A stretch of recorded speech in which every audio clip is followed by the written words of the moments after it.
Alors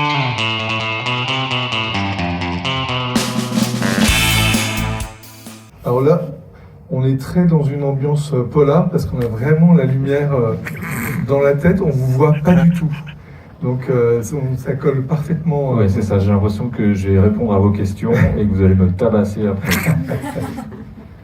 Non, en tout cas, il y a des micros très librement.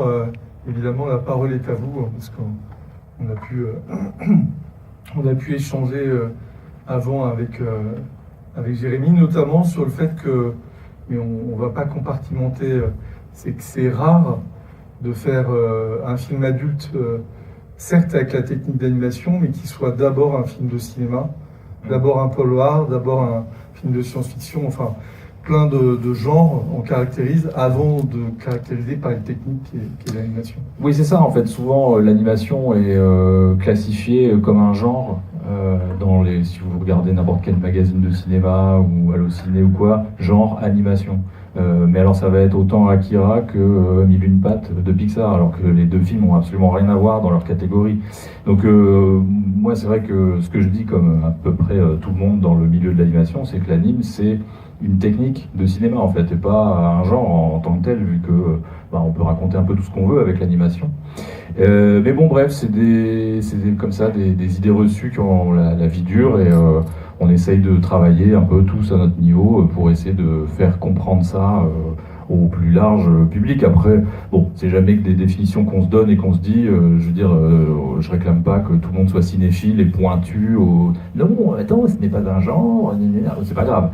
Mais voilà, c'est vrai que il se trouve quand même qu'avec ce film, j'ai eu cette chance que les critiques parlent du film comme d'un film, et c'est pas si souvent le cas. Alors c'est peut-être des générations de journalistes qui se renouvellent, etc. Mais là, j'ai des critiques dans lesquelles ça parle de la mise en scène du film, ce qui n'est pas si souvent le cas avec les dessins animés ou les films d'anime en général, où on va plutôt parler du graphisme, faire des comparaisons avec des peintures ou de la bande dessinée, des trucs qui sont pas du cinéma en fait. Et donc voilà, c'est vrai que ça fait plaisir. J'ai l'impression qu'il y a un truc qui bouge un petit peu dans la réception de l'animation. Ouais.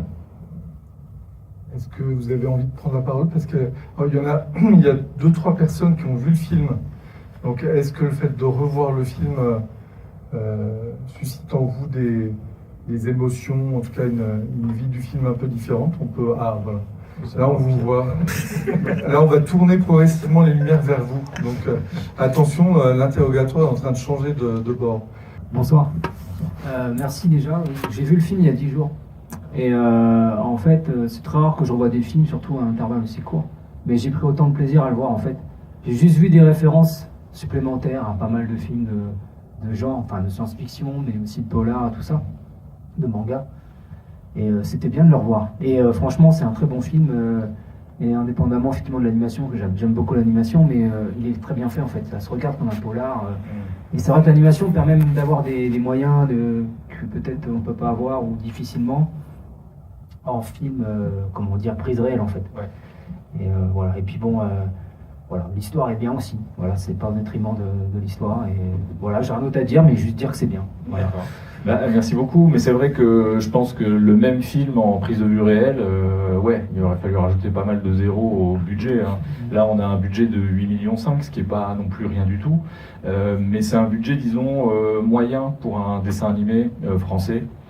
Parce que généralement ça va de plutôt 5 millions quand on n'a pas beaucoup de budget, 4-5, à si on est chanceux 10-12, voilà. Et là c'est plus les gros budgets. Et encore après, ça c'est vraiment quand on est en 2D, quand on fait un film d'animation 3D, on a généralement un peu plus.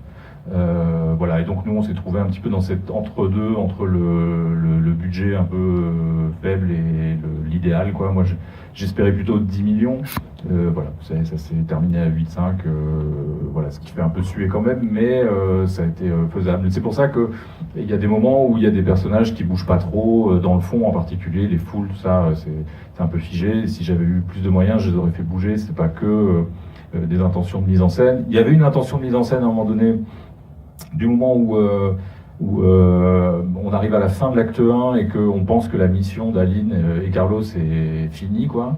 Où elle est dans un bar, elle se remet à boire et tout. Et là, dans ce moment-là, je pensais exprès figer tous les figurants pour donner une impression que l'enquête est terminée, qu'on ne peut plus rien faire, etc. Enfin, pour ce côté de, comment dire, illustrer l'aspect de surplace de l'enquête. Mais au fond, bon, c'est le cas. Mais sauf que comme c'est le cas aussi dans toutes les autres scènes, finalement, ça n'a pas plus de sens que juste qu'on a fait des économies d'animation, quoi. Mais si j'avais eu plein de fric, j'aurais quand même pas fait bouger les personnages dans cette séquence. Bon, voilà. Après, l'absence de moyens, pour moi, ça me gêne pas. Je trouve que l'histoire, elle tient debout, c'est comme le principal. Oui. On a des films avec des super moyens, mais l'histoire, elle est à chier. Enfin, bon, j'exagère un peu, mais je trouve que le film, il tient très bien comme ça. Donc, et une question, après je vous donnerai le micro, désolé. Là, on est à 10 jours d'exploitation. Comment ça fonctionne? Comment ça marche? Ça marche plutôt bien. La distributrice est très contente, le producteur aussi. Moi, c'est des trucs que je découvre. Hein. C'est mon premier long métrage, donc moi, j'ai pris l'habitude de compter les vues sur YouTube ou sur d'autres plateformes où ça va beaucoup plus vite et instantanément. Là, on est en salle, on a un certain nombre de copies, un certain nombre de salles qui l'exploitent. Donc c'est pas le même rythme, on peut pas comparer, mais en tout cas on a dépassé la barre des 100 000 entrées récemment, enfin il y a la semaine dernière en fait je crois, oui c'est ça, en deuxième semaine en fait. Et donc a priori ça veut dire que c'est plutôt bien, voire très bien, et qu'à la fin ça sera considéré comme un succès finalement. Donc c'était aussi un enjeu hein, quand même évidemment pour permettre d'en faire d'autres et donner envie à d'autres producteurs ou quoi et d'autres cinémas de produire ce genre de film, de le distribuer, etc. quoi. Parce que si on s'était planté, on se serait retrouvé comme malheureusement d'autres films avant nous, puisque c'est pas le premier film d'animation SF français évidemment, comme Renaissance ou comme Kaina qui n'avait pas eu de chance à ce moment-là. Voilà, et en fait, assez régulièrement, c'est vrai que le cinéma français d'animation essaye, et même pas que d'animation d'ailleurs, essaye de faire des films de SF, et puis finalement, ça prend pas. Là, apparemment, disons toute proportion gardée par rapport à notre budget, le nombre de copies, etc. Apparemment, ça marche, quoi. Donc, tant mieux. Ça veut dire qu'on aura peut-être moyen d'en faire d'autres derrière, quoi. On vous le souhaite. Et à l'étranger, il y a un projet? C'est pas encore diffusé à l'étranger, mais il y a déjà plein de distributeurs étrangers qui ont acheté le film. Le film va sortir aux États-Unis, au Canada, en fait dans toute l'Amérique du Sud, donc de toute l'Amérique quoi. Et après il y a les Russes, la Chine, tous les méchants, ils ont acheté le film. J'inclus les États-Unis dans les méchants. Voilà, l'Australie, je sais plus, pas mal de pays en Europe, mais pas tous encore, parce qu'il y en a pas mal qui, je sais pas exactement lesquels, parce que j'ai pas tous les détails, mais qui attendent aussi de voir comment fonctionne le film en France pour se jeter à l'eau ou pas. Si c'était un échec, peut-être ils auraient dit oh, finalement non. Puis là, c'est plutôt encourageant aussi de ce côté-là. Il y aura peut-être plus de pays qui vont se lancer. Je sais qu'il y a l'Espagne aussi, la Pologne, l'Autriche, je crois. Enfin bon, je vais pas vous faire toute la liste, mais grosso modo, oui, il y a une sortie internationale prévue. La Belgique aussi, je le dis parce que j'ai tout le temps plein de messages, des DM et des tweets. Et il sort quand en Belgique? Il va sortir en Belgique? Je sais pas, est-ce qu'ils ont les Belges? Ils me demandent tout le temps, chacun leur tour. Donc ça sortira en Belgique, mais j'ai pas la date. J'ai aucune date encore sauf les États-Unis, c'est vers mars, mais je sais pas la date exacte. Voilà, vous pourrez retourner là-bas pour le voir une troisième fois en anglais. Bonsoir, j'ai pas l'habitude de parler au micro. Je voulais revenir sur le choix des voix. Ouais. Mathieu Amalric et Léa Drucker, qui sont des voix très identifiables. Est-ce qu'il y a eu un parti pris? Comment vous avez décidé du choix de ces acteurs pour les voix des personnages principaux? Et n'a-t-il pas un risque, comme ce sont des voix très particulières, qu'il n'y ait pas la réception ou l'adhésion du spectateur par rapport à ce choix? Justement, ça c'était plutôt au départ une envie du producteur Didier Crest d'avoir des voix connues qui soutiennent le casting du film. Moi j'étais pas trop parti là-dessus, je m'étais pas vraiment posé la question, j'étais parti sur il faut des comédiens et des comédiennes qui jouent bien, voilà. Et donc, mais j'ai pas été contre et j'en ai fait plutôt j'ai essayé de donner du sens à tout ça, même pour le film. Et assez vite, bon, le casting s'est trouvé très rapidement. Enfin, on s'est vite tous mis d'accord. Et on a eu la chance que Léa Drucker ou Mathieu Amalric disent oui tout de suite. Enfin, c'était assez simple.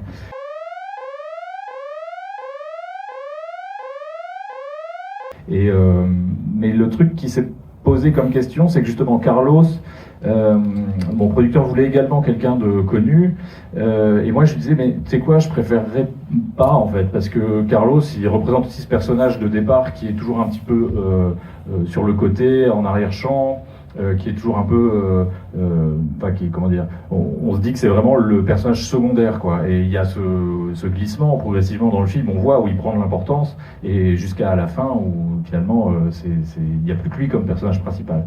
Et donc ça me semblait intéressant d'avoir une voix qui est moins connue, alors ça dépend pour qui, parce que finalement c'est aussi le comédien principal dans un jeu comme Witcher 3.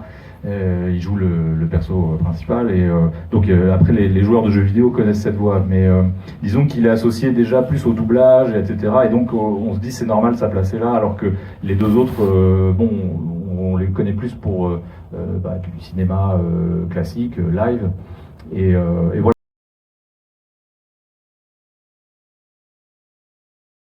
Et donc du coup ça a marqué pour moi une façon de, comment dire, ça les classifiait dans l'importance, et c'était un jeu avec ça qui me semblait intéressant. Après j'ai aussi du coup en me disant voilà, j'ai différents profils d'acteurs et d'actrices dans le film, entre ceux et celles qui sont plutôt du cinéma prise de vue réelle classique français, et ceux qui sont plutôt habitués au théâtre et à l'exercice du doublage, etc. Et je me suis dit, je vais encore amener d'autres gens qui viennent d'encore d'autres milieux pour justement obtenir ce que vous disiez, c'est-à-dire avoir des dynamiques de voix différentes selon voilà, les personnages, et qu'on sente qu'il y ait des charismes différents, etc. pour bien essayer de marquer chaque personnage et pas que tout le monde joue un peu d'une même manière, ou que voilà.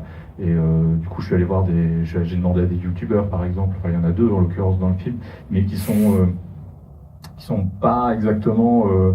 L'un comme l'autre était déjà un peu comédien, ils avaient déjà fait des choses dans le domaine, donc c'était pas non plus sur un principe de Star Talent où on va chercher un footballeur pour lui faire un rôle, ou un youtubeur qui fait que du react, ou qui fait jamais autre chose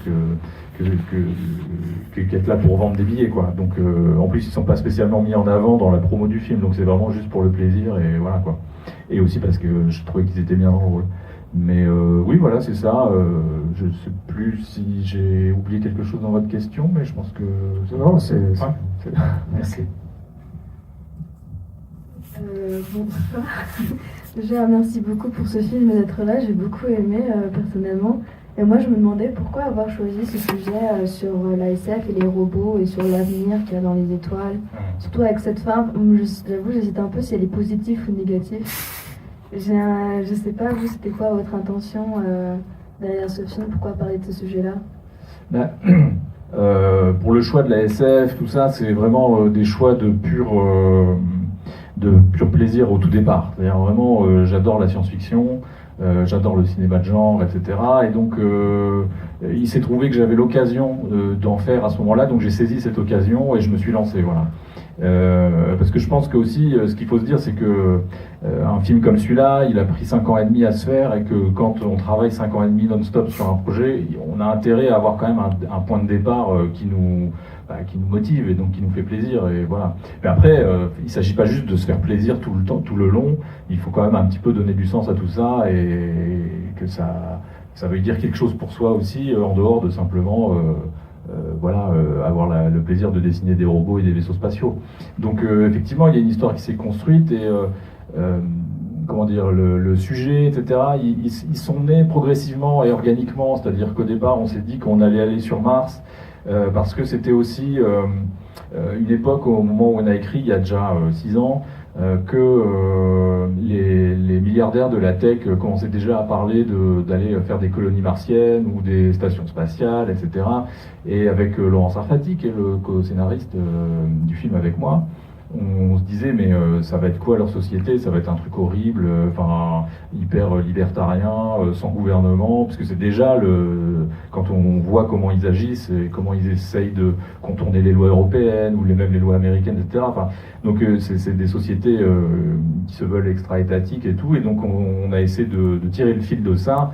De là aussi, on s'est dit qu'il y aurait forcément des robots pour avoir constitué et construit le dôme sur Noctis. Enfin, je vous passe les détails parce que voilà.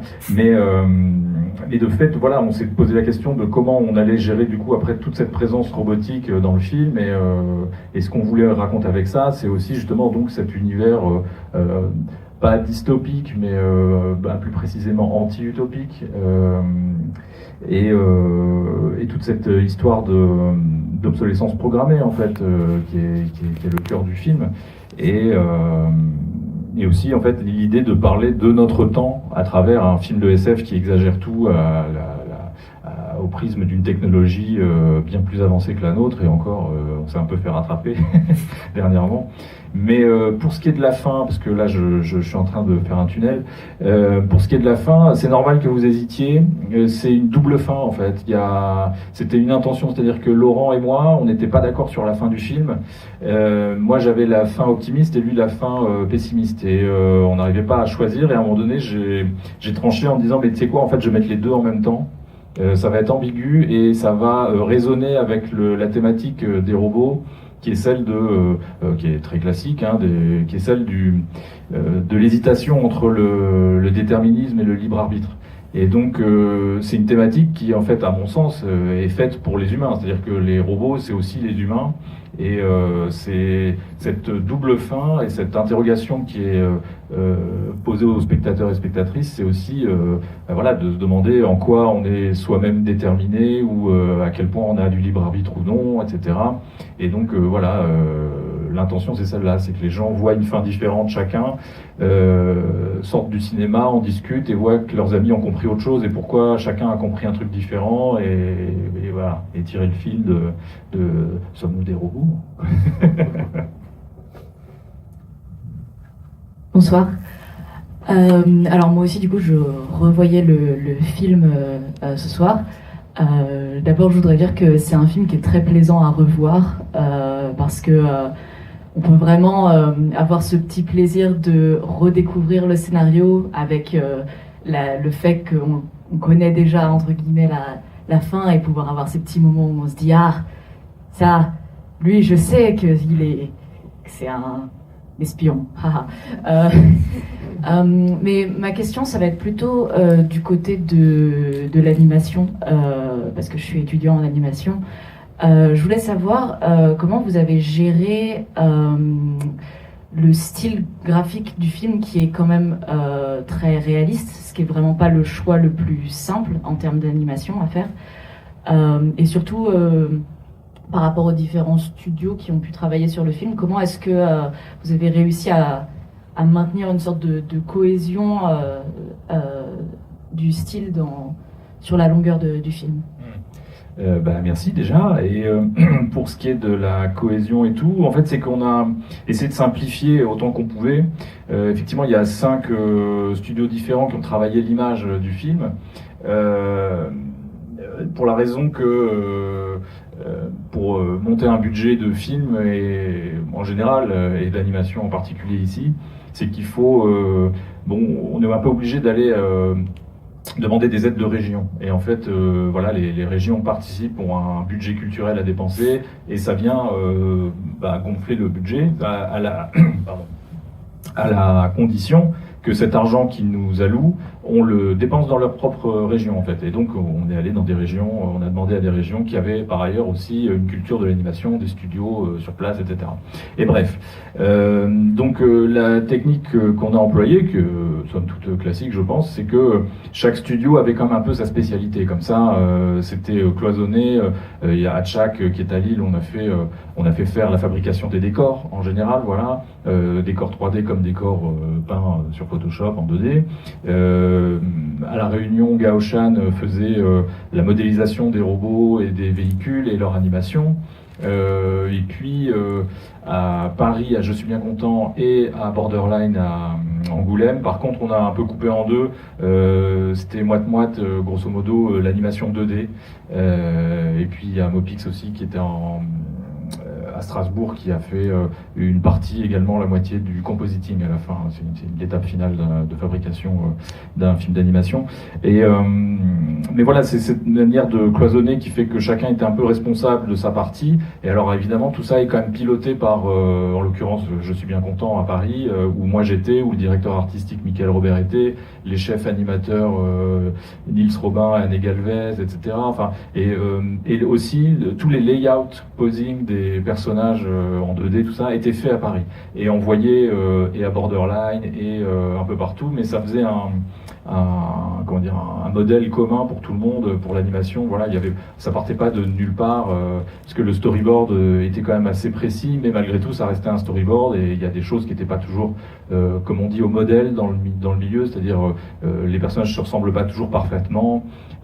Et donc, c'est à ça que sert le layout d'ailleurs, c'est de faire tout au format final, avec les vrais décors et tout, puis de faire les images principales d'un plan avec les personnages qui sont dessinés parfaitement justes. Voilà, et qui se ressemblent tout le temps, etc. Et donc ça, c'était fait à Paris et c'était envoyé, dispatché un peu partout pour avoir cette cohérence-là. Mais malgré tout, moi derrière, je retouchais aussi beaucoup de choses.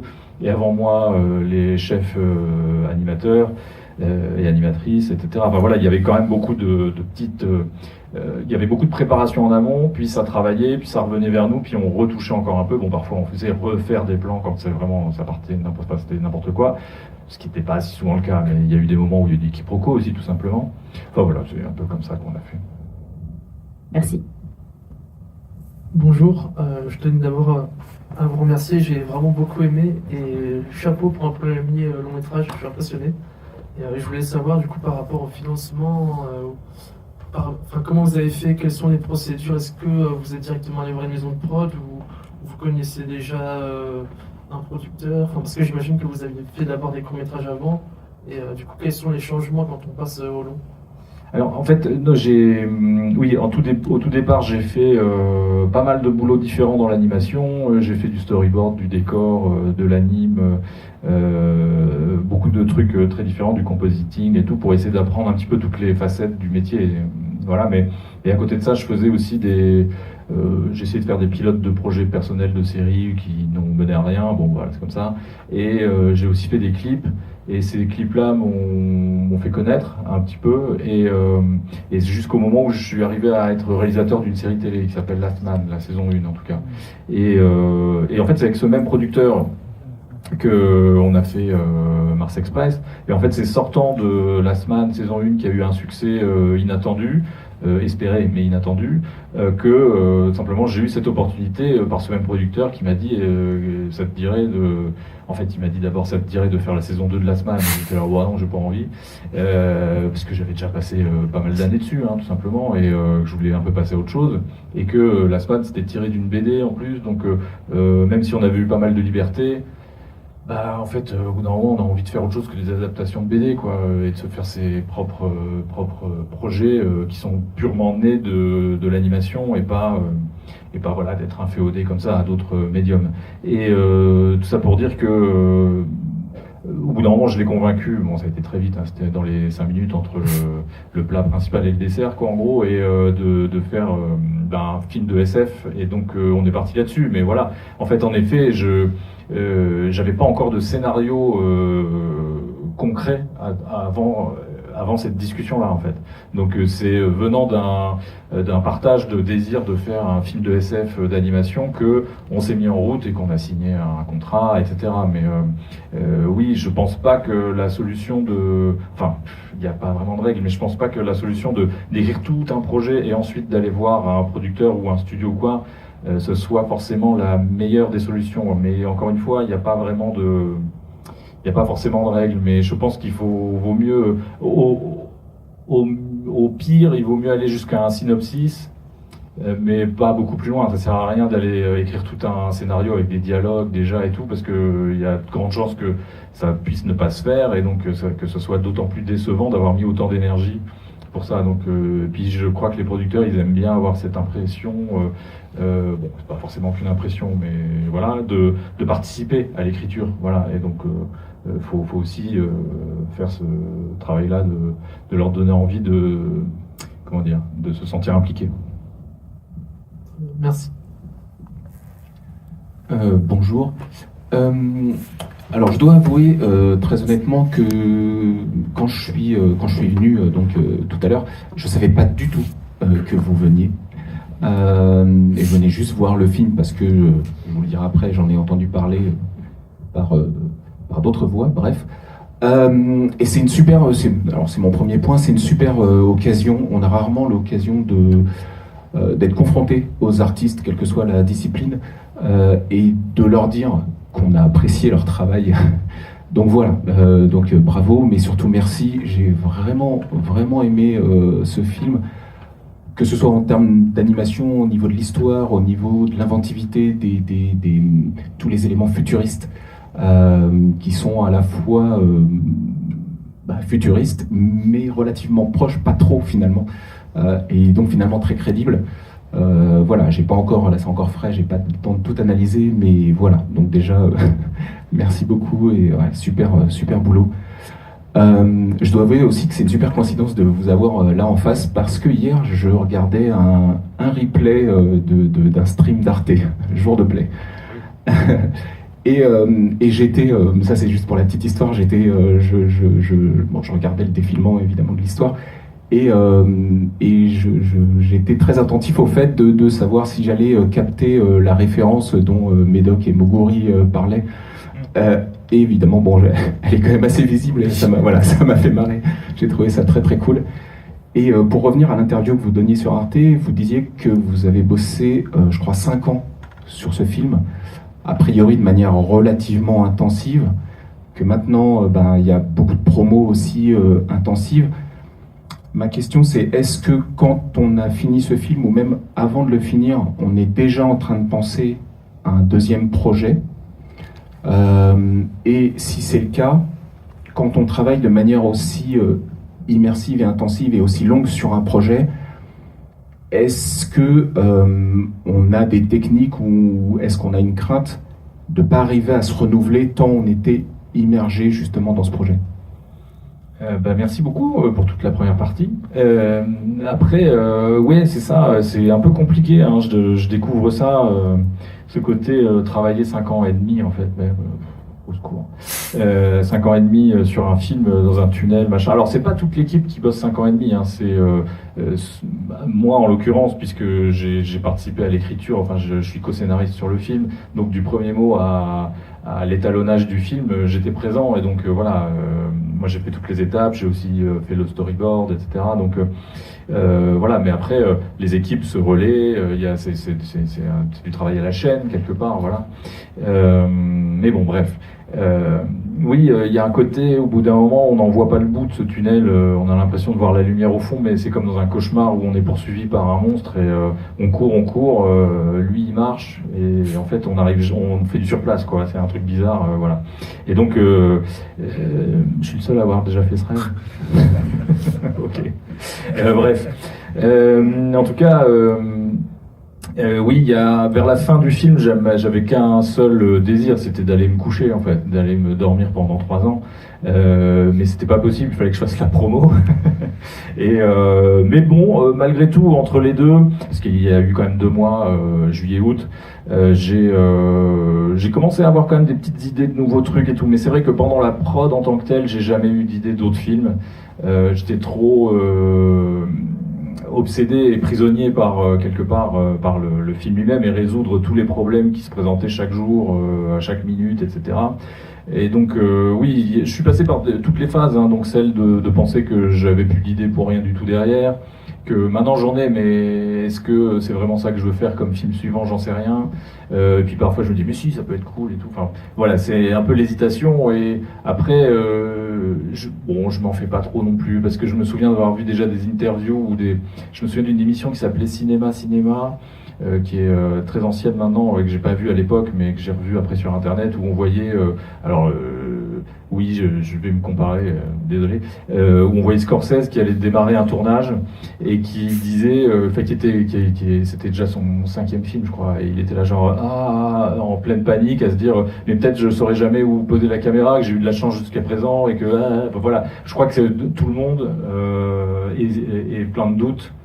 Quand démarre un nouveau projet, ou même en plein milieu du projet d'ailleurs, ou même quand il sort, enfin on est plein de doutes tout le temps, on est insupportable. Merci. Est-ce qu'il y a d'autres questions? Tu veux... Non, je vais donner le micro à qui veut. Alors, merci. S'il n'y a pas d'autres questions, je vous propose qu'on termine. En tout cas, dans la promo, il y a le ressenti, il y a le vécu. Et je pense que grâce à vos questions et à cette conversation de salon, le ressenti est moins long que le vécu de la promo, j'espère. En tout cas, j'en suis sûr, parce que c'est vraiment très agréable de participer, de vous écouter, d'avoir ces échanges. Donc maintenant, pour ceux qui ont vu le film 2 fois, ils peuvent le revoir une 3e fois, et ceux qui l'ont vu qu'une fois, vous savez ce qu'il vous reste à faire, et donc voilà, donc pour qu'on aille vers l'infini et ou au-delà. simplement en parler autour de vous. Hein. Oui, exactement. Le film est encore à l'affiche pour quelques temps, voilà, faut en profiter, quoi. J'y repense, j'étais très impressionné dans l'histoire par cette espèce de créature là, quasiment invincible. Et je voulais savoir d'où vous était venue un peu l'idée, et surtout par sa mort qui est assez atypique. Alors ouais, vous mentionnez Raphaël, dont on mentionne jamais le nom oralement, mais on voit des posters avec son nom dans la soirée.